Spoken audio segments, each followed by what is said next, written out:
May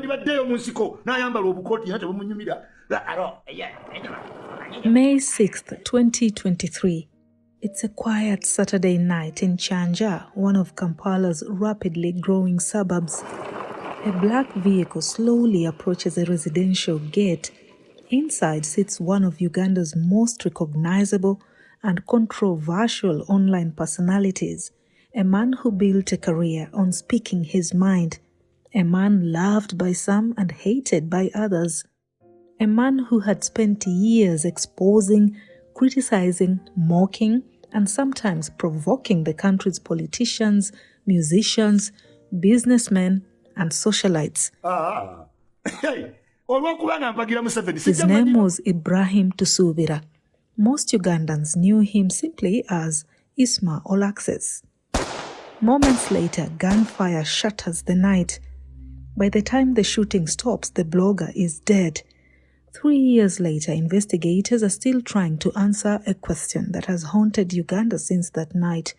Who killed Isma Olaxess? This is New Vision CSI, Crime Stories, and this is the story of the murder of Isma Olaxess.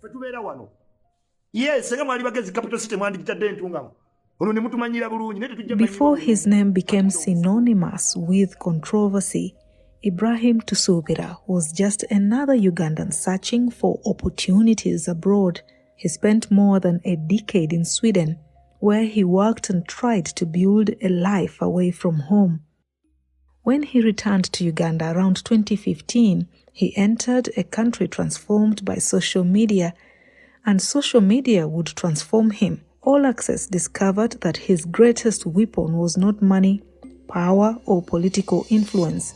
It was his voice. He launched online platforms where he commented on politics, entertainment, and social affairs. His videos were blunt, sometimes humorous, but often controversial.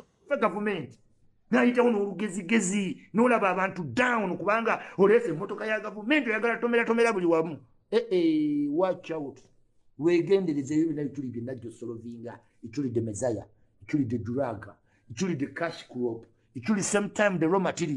He became one of Uganda's most followed content creators. He appeared regularly on television and radio talk shows. Major brands began approaching him for influencer deals. Eventually, he rose to become chairperson of the Uganda Bloggers Association. To his supporters, he was fearless. To his critics, he was reckless. Friends later told reporters that Olaxess often pushed boundaries in search of content. Some said he stepped on powerful toes. Others alleged he sometimes crossed ethical lines. By 11 a.m., Isma Olaxess's body was headed to Kamocha Funeral Home to prepare for his final send-off. Months before his death, warning signs had begun to emerge. Olaxess publicly revealed that he had received threatening messages related to some of his online content. One of the most notable warnings came after he posted material concerning alleged corruption at Entebbe International Airport. In an audio message shared by Olaxess, an unidentified caller warned him to stop discussing airport matters.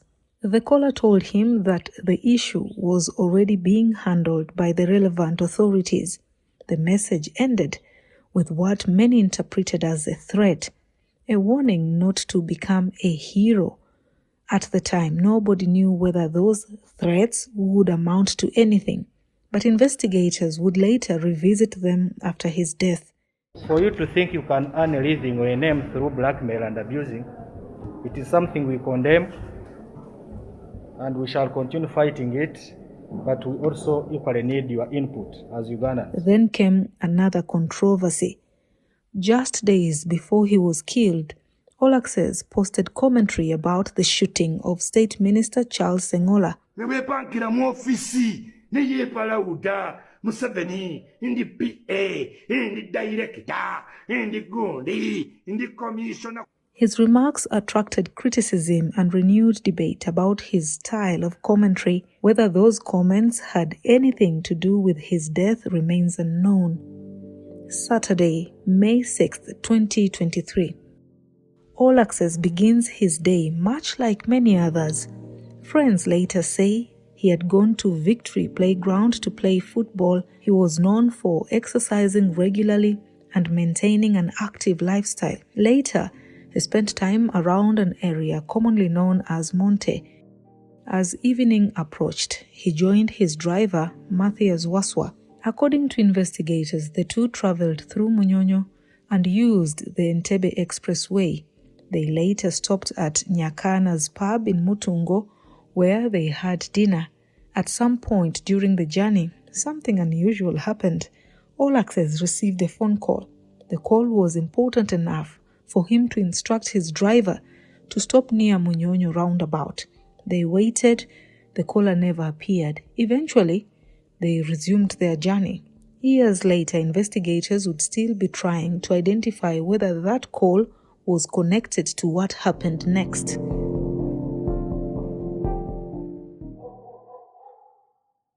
It's approximately 9:20 p.m. Olaxess and his driver are approaching the gate to his residence in Kyanja Central Zone. The blogger is almost home. A gatekeeper later recalls that Olaxess usually hooted before reaching the gate to alert him to open it. But on this night, he would never make it through. According to witness accounts and police investigations, armed attackers emerge from hiding near the gate. One eyewitness later says the attacker first fires into the air. Then comes the real assault. Multiple shots ring out. Driver Matthias Waswa later tells investigators that he immediately jumped from the vehicle and lay on the ground. The gunman continues firing. Bullets smash through the vehicle. When the shooting stops, Waswa says he cautiously raises his head. He claims he sees the attacker checking whether Olaxess is dead. Moments later, the killer disappears into the darkness. The attack is over. Ibrahim Tusubira, better known as Isma Olaxess, is dead. He's 51 years old. Police quickly seal off the area. Initial reports suggest an SMG rifle may have been used. But as the investigation progresses, police spokesperson then, Fred Enanga, later announces a different conclusion. Investigators now believe the killer used the pistol. That contradiction becomes one of several details investigators must reconcile. Forensic teams begin collecting evidence. Among the most significant discoveries is a glove recovered near the crime scene. Police canine units are deployed. The dogs track the suspect's route. Investigators conclude that two attackers fled on foot before reaching a main road where a motorcycle was waiting. The killers escape, but they leave behind clues: the glove, witness testimony, phone records, CCTV footage, and many unanswered questions. Almost immediately, police conclude that the attack was not random. This was a targeted killing.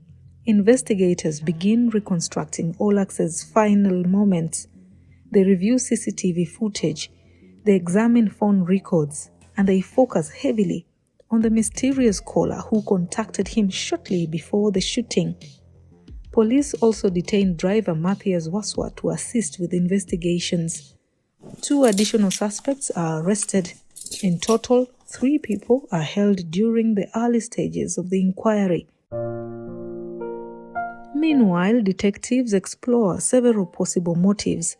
Was Olaxess killed because of his social media content? Had he offended the wrong person? Were there political motives, business disputes, personal grudges? Or was the answer hidden somewhere in the threats he had received over the years? Investigators refused to commit to any single theory. By 11 a.m., News of the Isma murder Olaxess's spreads body was rapidly. retrieved from Politicians, musicians, bloggers, and ordinary Ugandans express shock. President Yoweri Museveni issues a strongly worded statement. He condemns the murder and vows that the killers will be found and punished. He tells Ugandans that those responsible will eventually be traced.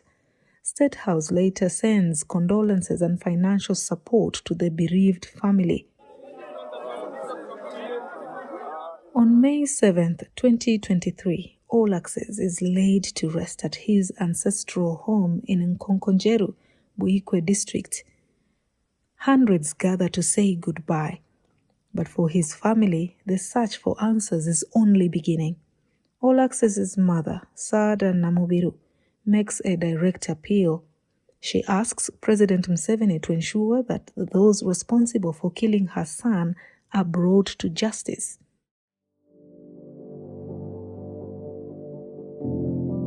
His father, Muhammad Kasaja, thanks the president for standing with the family during their grief. But like many relatives of murder victims, he wants more than condolences. He wants answers. For months, public updates slow down. The case begins to fade from the headlines.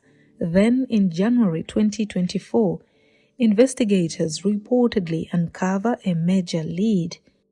Forensic ballistic experts determine that the pistol used in the murder of Isma Olaxess appears to be the same weapon used in the attack on Pastor Aloysius Bujingo.